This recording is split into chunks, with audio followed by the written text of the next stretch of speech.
Magandang umaga, narito na ang mga unang balitang hatid ng GMA Integrated News.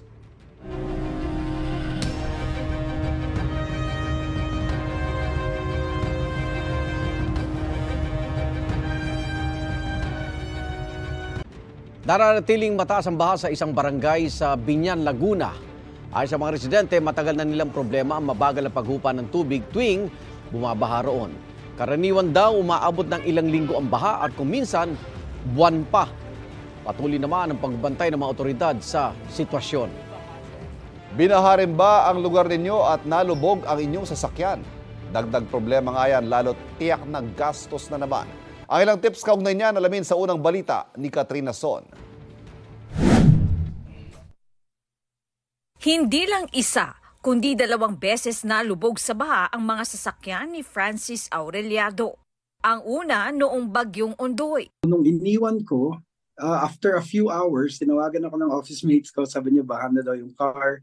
Inabot pa ng 3 araw bago niya nakuha mula sa parking at napalinis ang sasakyan. Nag-change oil kami 3 times. And then sabi nila sira na daw yung computer box ko, so I had to go to Quezon City para maghanap ng replacement. Hindi pa rin siya umandar ng tama, laging may palya, laging may problema. Umabot ng 2 linggo ang pagpapagawa sa sasakyan. Hanggang halos kapresyo na ng sasakyan ang nagastos sa pagpapagawa kaya naisipan niyang ibenta na lang.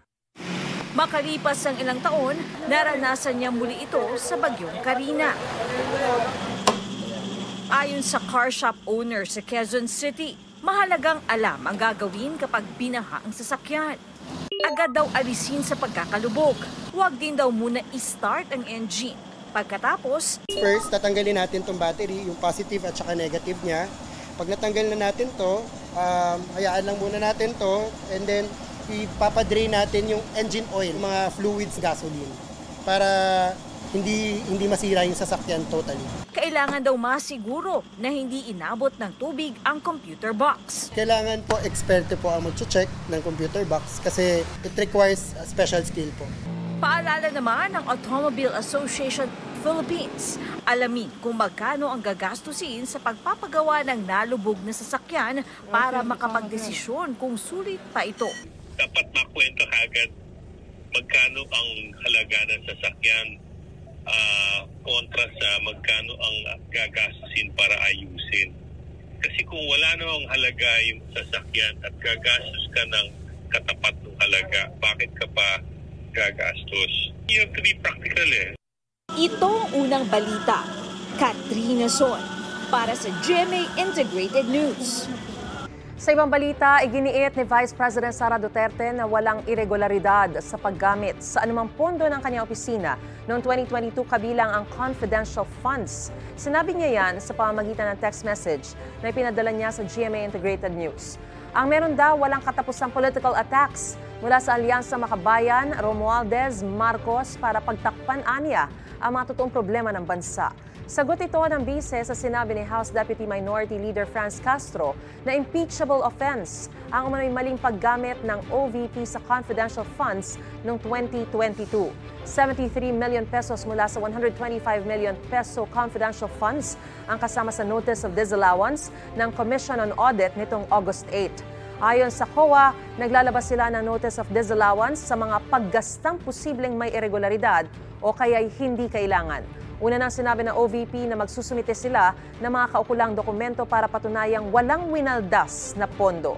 Wala pang sagot ang Kamara at Malacanang sa pahayag ni Vice President Duterte. Umabot na raw ng 8 metro ang nahukay ng pulisya sa compound ng Kingdom of Jesus Christ ayon sa abogado ng organisasyon. Itinanggihan ng PNP. Gayunman, patuloy raw ang paggalugad nila sa compound sa paniwalang naroon pa rin si Pastor Apollo Kibuloy. May unang balita si Argel Relator ng GMA Regional TV.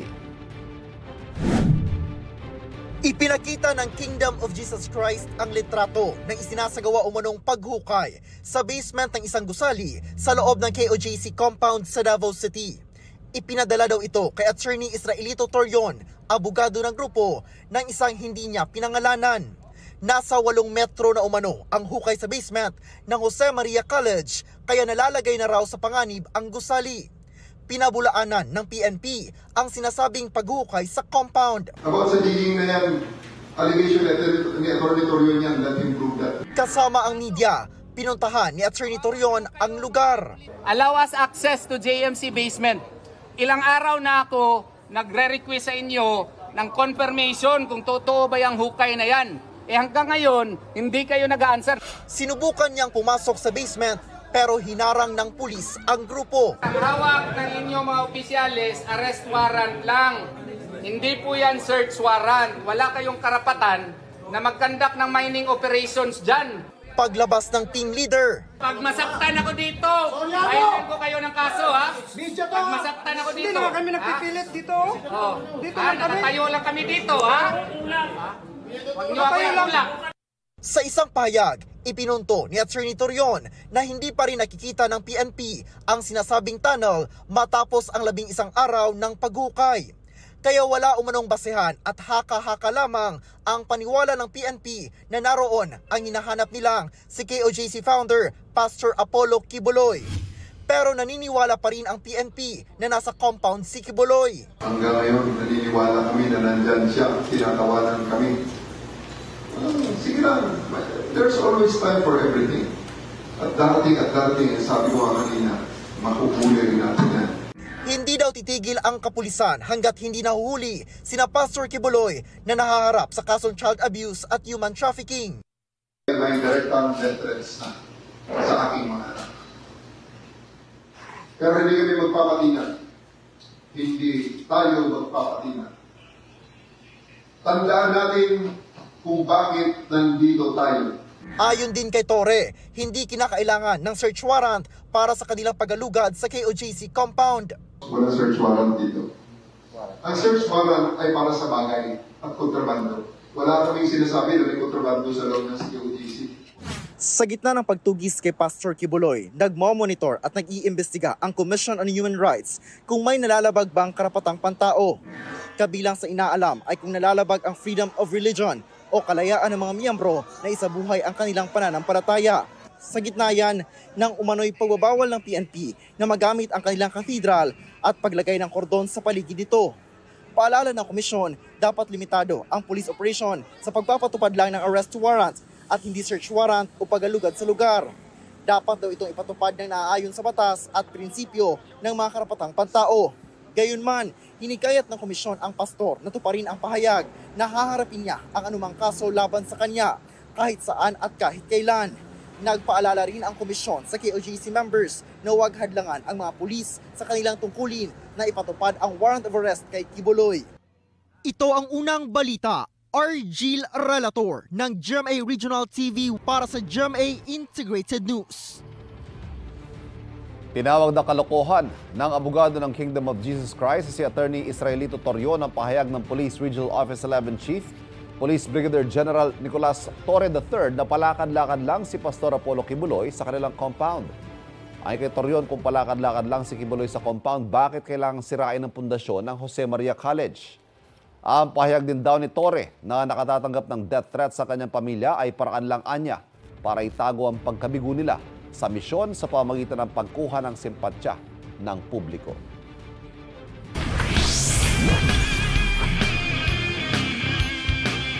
Nag 6th place si Pinoy para-swimmer Angel May Otom sa 2024 Paris Paralympics. Sa finals ng women's 50-meter backstrokes S5, nakapagtala siya ng 44 seconds. Panalo naman ang gintong medalyang pambato ng China. Hindi pa nagtatapos ang Paralympics journey ni Angel dahil lalaban pa siya sa women's 50-meter butterfly S5 event sa Biyernes. Pinangangambahang umabot sa 10 o higit pa ang bilang ng nasawi dahil sa bagyong Enteng ayon sa Office of Civil Defense. Tinatayang nasa mahigit 300,000 residente naman ang apektado ng bagyo. Narito ang aking unang balita. Sa pananalasa ng bagyong Enteng, may mga natatanggap pang ulat ng mga namatay ang Office of Civil Defense. Pinangangambahang umabot sa 10 ang bilang na yan na kanila pang kinukumpirma. Pero posible pa raw yung madagdagan habang patuloy na nakakaapekto sa Hilagang Luzon ang bagyong Enteng. Sa ngayon, nakatutok muna tayo dun sa mga pwede pang masalanta, no? At habang nananalasa pa ito si Enteng dito sa Northern Luzon. 10 naman ang naitalang nasaktan. Sabi naman ng Department of Social Welfare and Development, nasa mahigit 300,000 tao ang apektado ng bagyo. 60,000 ang nasa mga evacuation center. Bukod sa food packs at hygiene kits, may ibang ayuda rin, partikular sa mga namatayan at nasaktan. Inaasahang lalaki pa ang bilang ng mga maapektuhan, lalo na sa Hilagang Luzon. Aside, of course, from the family food packs na dinidistribute ng DSWD, we are also providing other interventions such as the assistance to individuals in crisis situation. Dahil binibigyan din po natin ng karagdagang tulong yung mga naapektuhan, especially nga po yung mga pamilya na nasalanta. And nandun ngayon ang ating butihing Secretary Rex Gatchalian, nakikipag-ugnayan din sa mga lokal na pamahalaan para kung may karagdagang pa po tayo ng mga intervention and assistance ay maaari po natin yung ibahatid. Para sa mas mabilis na paghahatid na impormasyon para sa angkop na responde sa malawak na sakop ng pinsala ng bagyo, may mobile command center na rin idineploy sa Bicol Region na may internet connectivity at generator set, lalo't maraming lugar ang walang kuryente. May mga pagkain din daw na iniaabot sa mga stranded na pasahero sa mga pantalan. Ito ang unang balita. Ivan Merina para sa GMA Integrated News. Patuloy pong nakaalerto ang mga otoridad sa Marikina lalo pat nagsimula na namang tumaas ang tubig sa Marikina River kaninang madaling araw. May unang balita live si Bea Pinla. Bea, anong level ngayon? Ivan, tumila na ang ulan sa Marikina pero kaninang madaling araw, sumampas sa higit 15 meters ang taas ng level ng tubig dito sa Marikina River. Umabot pa yan ng 15.4 meters pero ngayon ay bahagya ng bumaba. Nakataas pa rin ang first alarm kaya ang ilang residente nakakauwi pa lang galing evacuation center ay naghahanda na ulit sakaling kailanganin nilang lumikas. Sanay na pero nakahanda pa rin. Ganyan mag-isip ang ilang residente sa Marikina, lalo na yung malapit sa Marikina River. Sanay na raw silang mabilis ang pag-akyat ng antas ng tubig sa ilog kapag masama ang panahon. Sina Imelda at Migs, kauuwi lang mula sa evacuation center kahapon. Ngayon na nakataas ulit ang first alarm sa Marikina River, naghahanda na sila sa posibleng pagbalik sa evacuation center. Kaba, tapos siyempre yung trauma. Yun po, sa pagtaas ng tubig. Ang bilis po kahapon. Siyempre yung pagod ng mga tao. And yung iba nahihirapan din kasi hindi biro yung magbuhat ng mga gamit eh. Pero pag tumataas naman, medyo sanay na, mahirapan na naman silang tignan kasi siyempre kasarapan ng tulog gantong oras. Kaya medyo alanganin. Ang pamilya ni AJ hindi na raw lumilikas kung hindi pa delikado ang antas ng tubig sa ilog. Mas iniisip daw niya ang maaapektuhan na naman nilang kabuhayan. Mahirap din po kasi lalo po dito kapag yung mga paninda po inaakit pa po sa mga kapitbahay dito po sa taas. Iniiwan na lang po yung mga hindi kayang iakyat. Kapag bumabaha, nagkukumahog daw silang iakyat sa bahay ng kanilang kapitbahay ang mga paninda nila para hindi ito abutin ng tubig.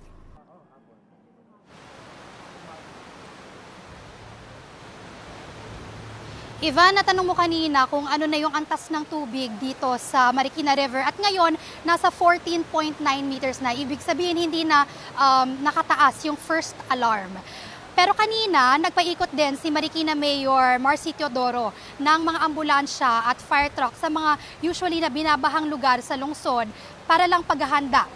At ngayong araw din, walang pasok asynchronous or face-to-face sa lahat ng antas sa pampubliko at pribadong paaralan sa lungsod. At yan ang unang balita mula rito sa Marikina. Bea Pinla para sa GMA Integrated News. Samantala, kaugnay po sa isinasagawang pamahagi ng tulong sa mga nasalanta ng Bagyong Enteng, makakapanayan po natin Department of Social Welfare and Development Assistant Secretary at tagapagsalita Irene Dumlao.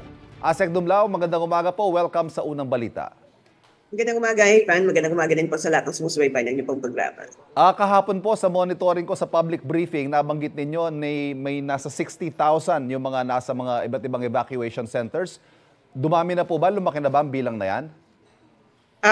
Tama po, Sir Ivan. No? Nasa mahigit 18,000 na pamilya or mga mahigit 73,000 na mga katao yung mga nasa evacuation centers po. Batay po dito sa pinakahuling tala po namin, nasa 508 ang open evacuation centers at ito ay matatagpuan po sa Metro Manila, sa Ilocos Sur, La Union, Pangasinan sa Region 1, Quirino in Region 2, Aurora, Bataan, Bulacan, Nueva Ecija, Pampanga, Zambales, Olongapo City in Region 3. Gayon din sa Batangas, Cavite, Laguna at Rizal sa Calabarzon. Meron din po sa Albay, Camarines Norte, Camarines Sur, Masbate, Sorsogon sa Region 5, Antique in Region 6, and in Region 8 ay meron din naman po sa Northern Samar. ASEC, nararating naman po lahat ng mga apektado? Wala naman pong isolated o yung hindi natin maabot dahil sa mga pagbaha o baka may mga pagguho? Yes, Sir Ivan, wala naman po tayong ulat na tatanggap na nahihirapan ng ating mga personnel na magpaabot ng mga tulong. Dahil maganda naman po yung naging strategy ng DSWD na nakipag-coordinate tayo sa mga local government units, and also we have existing relief prepositioning agreements with the local government units, kaya nagamit po natin ang kanilang mga warehouses. Kaya nga po anytime na kinailangan ng mga LGUs ng karagdagang mga family food packs ay madali po na-access ang mga ito. Ano-anong suporta po ang naipapaabot sa mga apektado?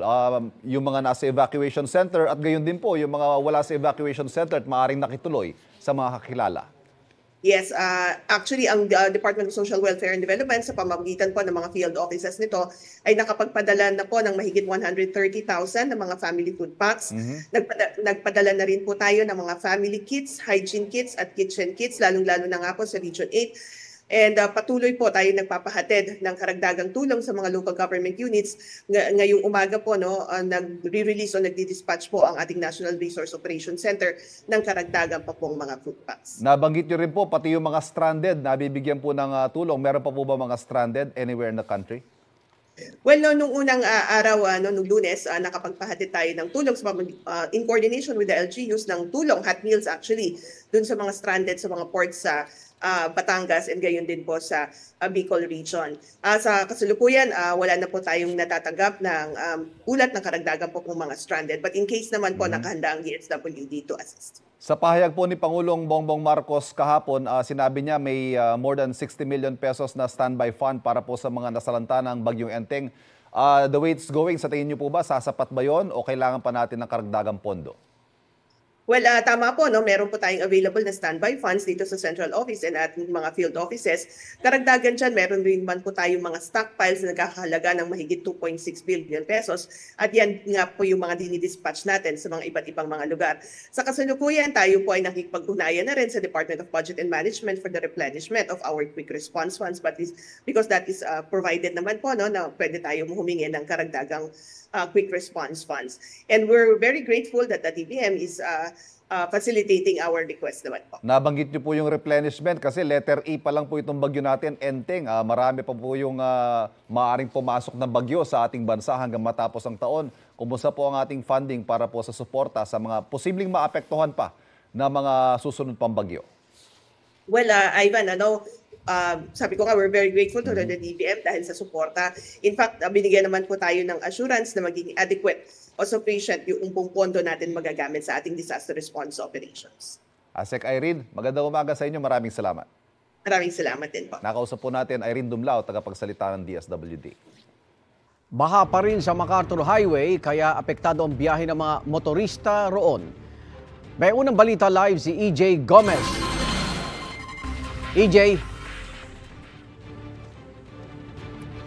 Iga, nandito tayo ngayon sa kahabaan ng MacArthur Highway sa Valenzuela City. Pabalik-balik ang nararanasang pag-uulan dito kaya baha pa rin sa halos buong kalsada nitong highway. And mula dito sa kinatatayuan ko, nasa gutter deep ang tubig. Pero doon hanggang sa gitna, aabot pa hanggang sa binti yung taas ng tubig baha.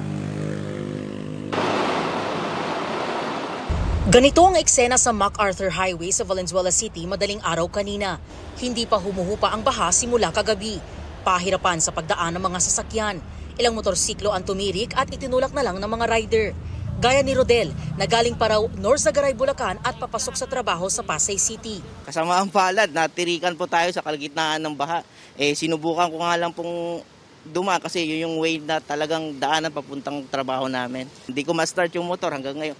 Paniguradong late na raw siya sa kanyang 7:30 AM na pasok sa trabaho. May ilan naman na umuurong at naghahanap na lang ng ibang ruta. Dito sa G. Lazaro, Barangay Dalandanan, abot sa gutter deep ang baha sa buong kalsada simula pa pasado alas 12 ng madaling araw kanina. Ilang mga sasakyan at mga namamasada lang ang dumadaan dito.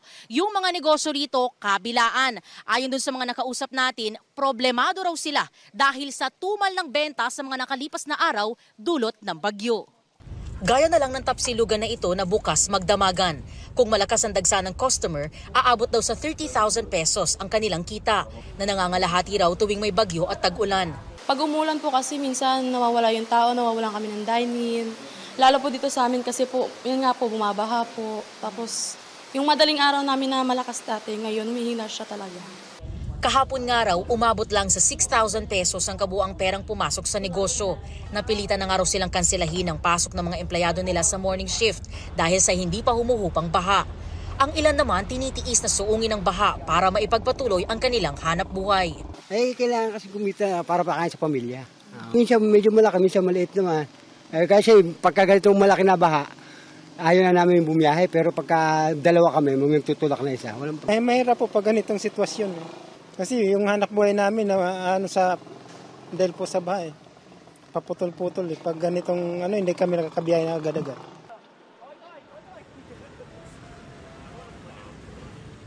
Igan, simula nang dumating tayo dito, kanina mga higit 3 oras na nakakalipas, umabot na sa halos 300 ang bilang ng mga motorsiklong tumirik. Kanya-kanya sila ng parada sa gilid ng kalsada para i-restart yung kanilang mga dalang motor. Samantala may mga punto naman na bumabagal yung daloy ng trapiko dito sa kahabaan ng MacArthur Highway dahil lumabas na or nagsilabasan na yung mga namamasadang mga jeep at bus.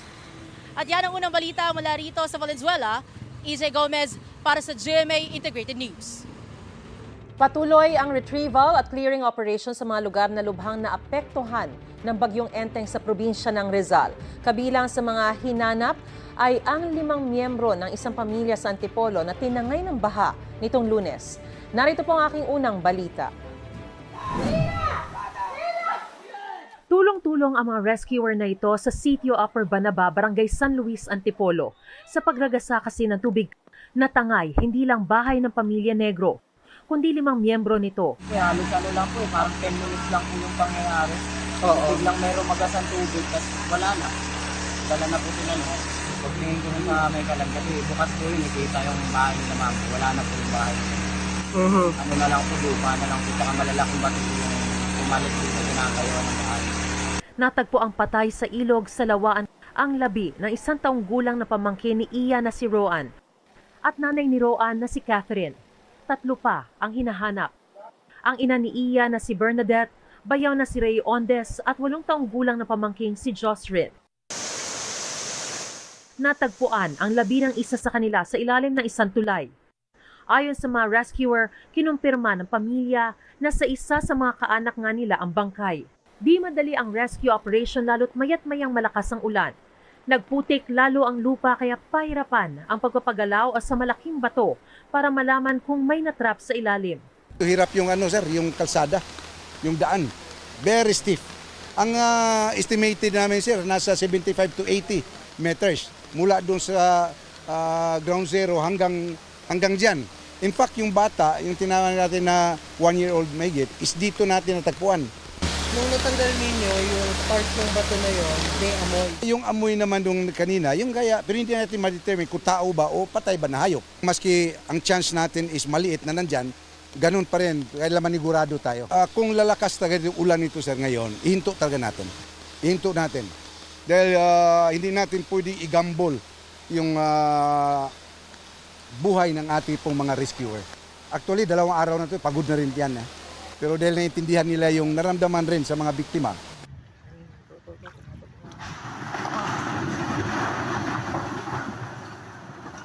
Sa barangay Hulo sa bayan ng Pililya, tuluyang bumigay ang bahay na yan sa tindi ng pagragasa ng Pililya River kasamang gumuho ang kusina at banyo. Mabutit nakalabas ang buong pamilya bago bumagsak sa ilog ang kanilang bahay.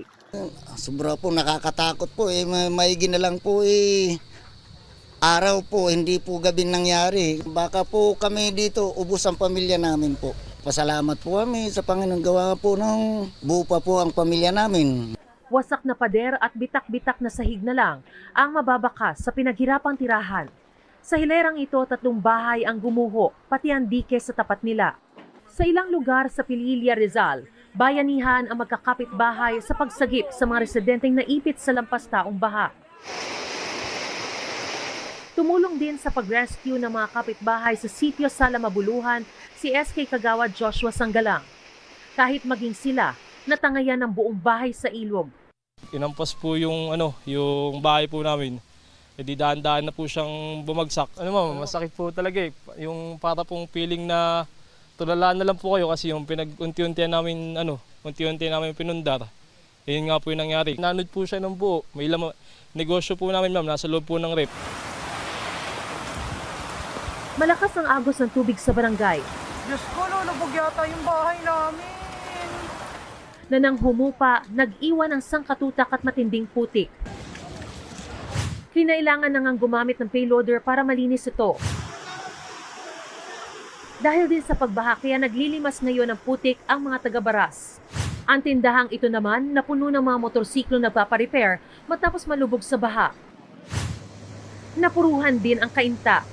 Napakabilis ng pagtaas ng tubig. Baha na naman. Isa sa mga lugar na unang lumubog, ang kahabaan ng Imelda Avenue sa Barangay San Andres, kung saan naroon ang magkakatabing subdivision. Napakarami po nilang stranded. Ito po ang mga stranded sa Village East. Ayan, PWD, yung bata. Ano, bumaba yung iba sa inyo? Alalayan si nanay. Ayan, oh. Ayon sa lokal na pamahalaan ng Kainta, napalala ang sitwasyon ng gumuho ang ilang bahagi ng mga bakod ng ilang subdivision dahil hindi kinaya ang rumaragas ng tubig mula sa Antipolo. Kaya mabilis na tumaas ang tubig. Humupa na ang baha sa maraming lugar sa Kainta. Ang mga residente abala na sa paglilinis ng bahay. Kwento ni Mang Jerry, hanggang tuhod lang daw ang baha na kanilang nararanasan nang una silang tumira rito noong 1980s. Pero habang lumilipas ang panahon, palalim daw ng palalim ang problemang baha. Pasok na rin dyan yung tubig sa amin. Gaano ba kataas? Diyan sa pader na yan? Yan. Naku, hanggang tenga nyo ho. Oo. Ano ang diskarte sa loob para ho makaraos? Doon kami sa taas, tapos yung kalan namin, tinaas na lang namin para makapagluto lang. Ayon sa munisipyo, lubog lahat ang 7 barangay ng Kainta. Tinatanggap namin ng tubig galing bundok din at galing ibang bayan, tatawid sa aming creeks. At the same time, tinatanggap namin yung tubig na galing sa langit. So, the volume is really high. Nakatutok daw ngayon ang munisipyo sa mga programa para mapondohan ang pagpapagawa ng mga pumping station. At sila'y umaasang aalalayan din sila ng national government. Ito ang unang balita. Mariz Umali para sa GMA Integrated News.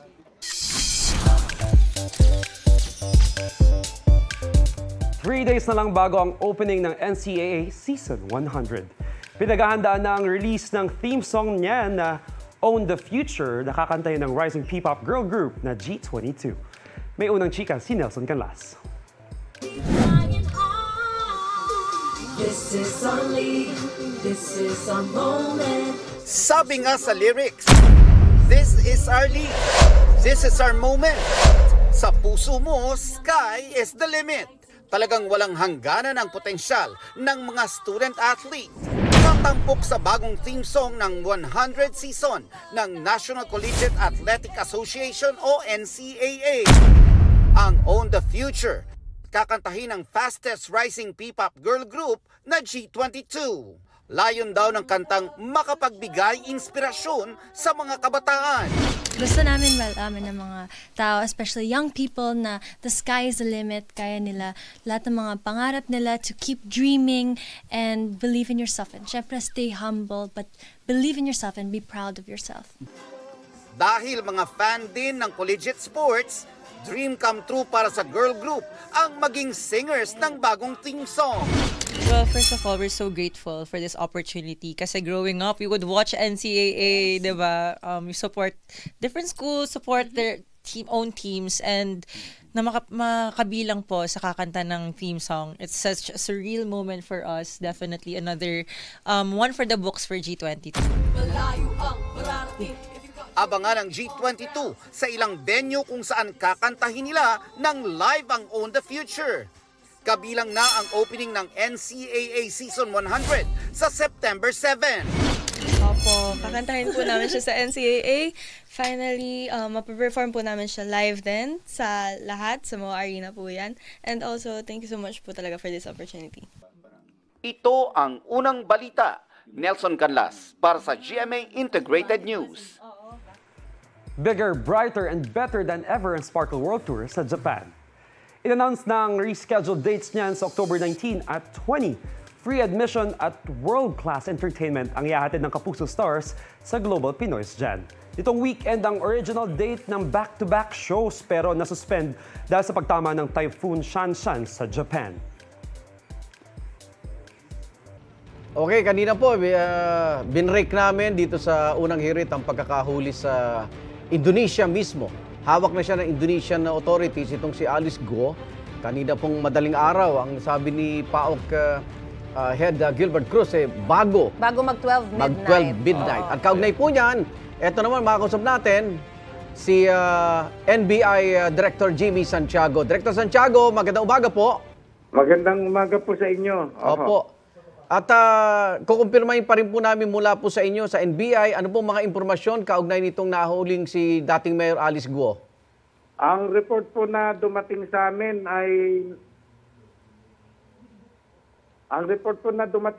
ay nahuli na si Alice Guo ng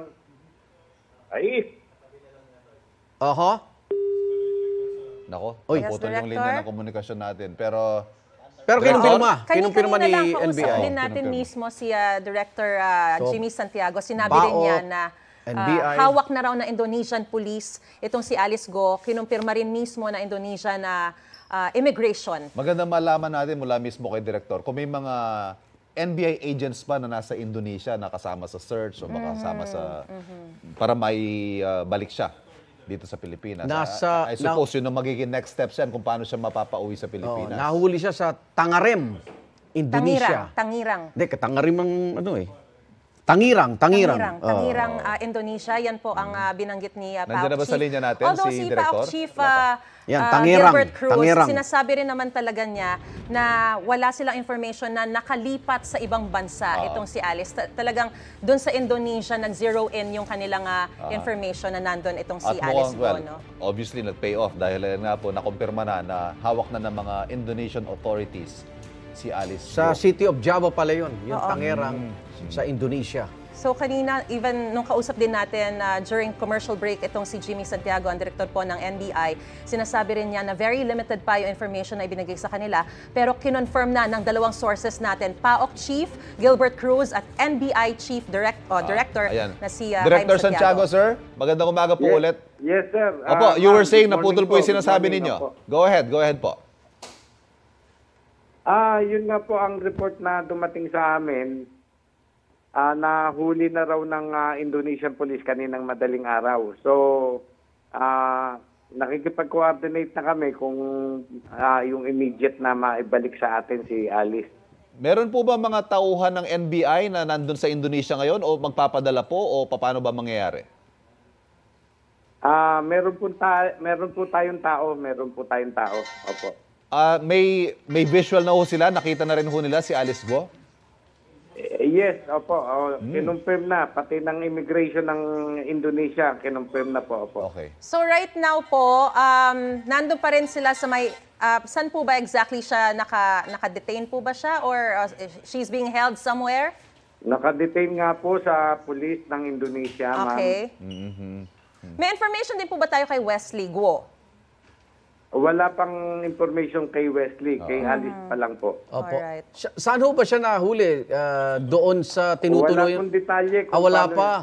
Ano ho magiging... Wala pong detalye kung paano siya nahuli. Basta ang report lang, 1:00 ng madaling araw nahuli siya. Director, ano po yung mga susunod na hakbang ng pamahalaan ng Pilipinas niyan sa pagpapauwi kay Alice Guo?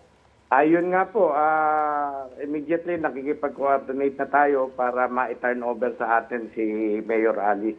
How soon po kaya mangyayari? Within the day, tulad po na nangyari noon kay Cassandra at saka kay Sheila? Madaling panahon ginagawa po namin ng paraan na madaling panahon ay maibalik natin dito si Alice.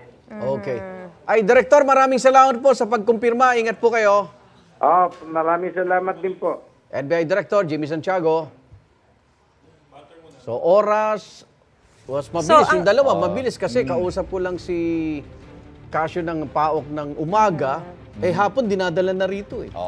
So, posible yun, no? Posible. Hindi na sila kinailangan sunduin ng Philippine authorities, no? Pinadala na talaga dito. So, most likely ganito rin. So, mga kapuso, para sa mga kaka-tune in lamang po, arestado na po si dating Bamban Mayor Alice Go sa Tangirang, Indonesia. Kinumpirma mismo sa atin ni PAOK Chief Gilbert Cruz and NBI Director Jaime Santiago. At isa na lang hinahanap, si Wesley Go. At si Pastor Kibuloy din.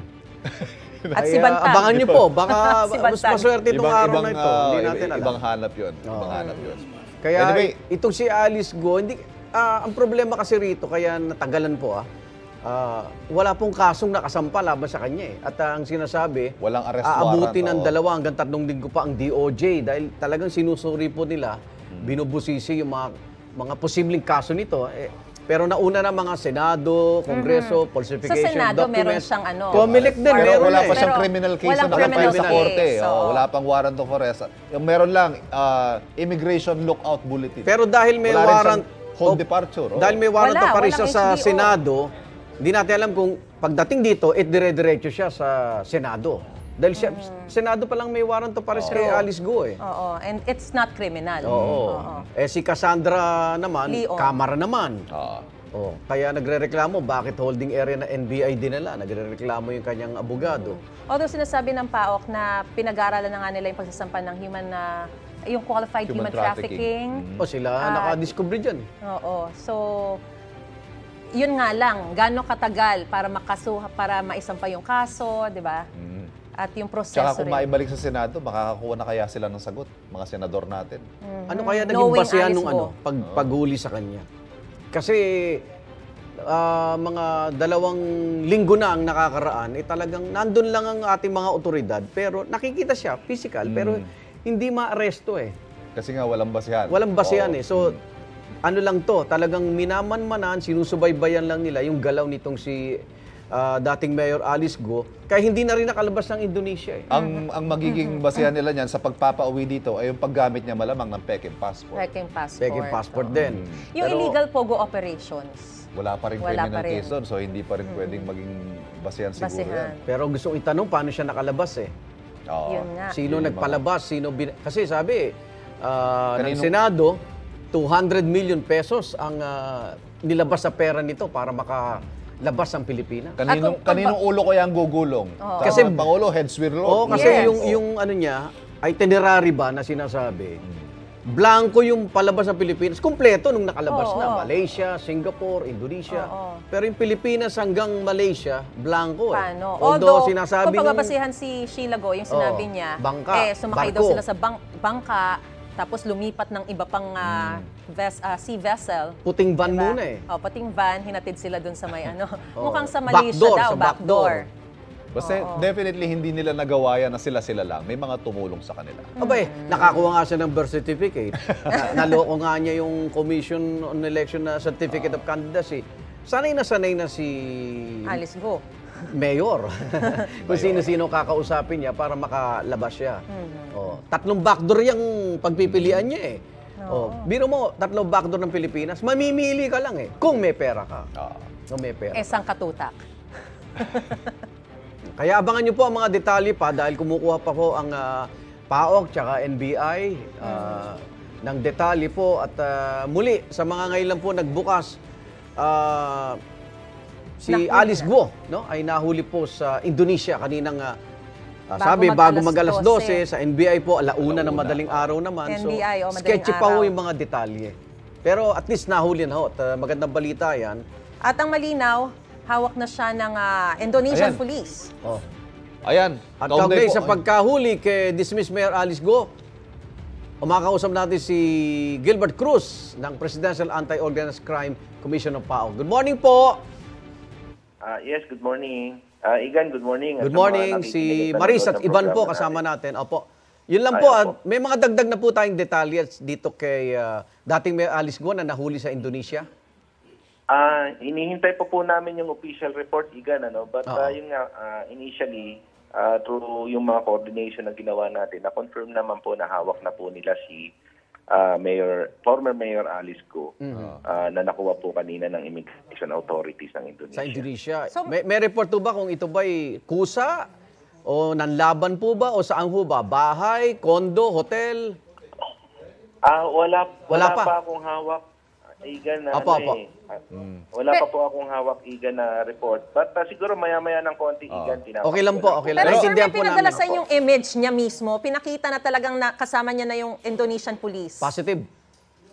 Opo. Tama po yan. Yusek, kanina lang, bago tayo umerin na pag-uusapan namin, ano ho bali ang ginamit na basis ng gobyerno ng Pilipinas para ho ma-hold si Alice Guo? Anong termino? Hello, sir. Yes. Hello, sir. Yes, Yusek. Immigration, ang tinitignan po kasi namin dito yung immigration violation niya. Immigration. Kaya po siya na-hold. Opo. Okay. Ngayon, yung siguro pag na-turn over siya, i-apply na po natin yung warrant po na inisyu naman sa kanya ng ating Senado. Kumusta na po yung mga kasong pinaplano nyo nung nagkausap po tayo? May mga pinaplano kayong mga cases. Kumusta na po ito? Sa ngayon po na-file na po natin yan. Ano po yun? Sir, ulit, again? Marami po, pati money laundering cases po niya. Harapin niya po yan, yung sa human trafficking, yung qualified trafficking in person po na kaso na ipinail po natin, yung money laundering po na kinaso. Actually, marami pong kaso, ma'am. Okay. But maganda nga po itong news na dumating ngayon dahil nakuha na po siya. So, bibigyan na po natin ng pagkakataon siya para sagutin yung mga akusasyon laban sa kanya. Within the day ba? Within the day, makakabalik siya ng bansa? Depende po sa magiging coordination namin na gagawin. Sir At Gilbert, ng immigration po. pagbalik ko ba niya dito, saan siya didiretso? NBI o Senado? Mamaya po, sir, malalaman po siguro sa pag-uusap pong gagawin namin. Okay. Ay, maraming salamat. Congratulations. Thank you po. Yusek, salamat. Thank you po. Paok, Chief Gilbert Cruz. Cruz. Sisikapin namin kunan pahayag ng company Alice Guo o Guo. At tabayan niyo po ang GMA News, Integrated News at Super Radio DCBB. Online, lahat po yan. Bibigay namin ng huling detalye po niyan. Igan, mauna ka sa mga balita. Mag-subscribe sa GMA Integrated News sa YouTube. Sa mga kapuso abroad, subaybayan nyo kami sa GMA Pinoy TV at sa www.gmanews.tv.